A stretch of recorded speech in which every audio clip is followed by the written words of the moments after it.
want to spice up your images in just a few seconds in Photoshop, you can try this effect and see for yourself. First of all, make sure that your canvas is already open. Then, simply paste your image to your canvas. Now, this is important. There are some cases where the background of your image might not yet been removed. You can follow this video to do that. I'll be putting that link on the description. But if you don't want to remove your background or you already did, just follow my steps. Make sure that it is on a separate layer from your background. Then, go over here at Effects and click on Stroke. This tab that just appeared is the control panel for your outline effect. You can manipulate the settings as much as you want.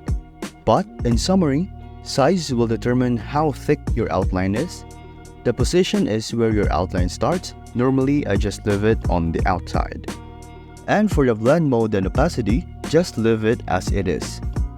And lastly, over at color, just select whatever color you want. And there you go, you just added a really cool effect. Go try it out for yourself. If this video somehow helped you in any way, please don't forget to hit subscribe and like, as it really does help me a lot. Thanks for watching and peace.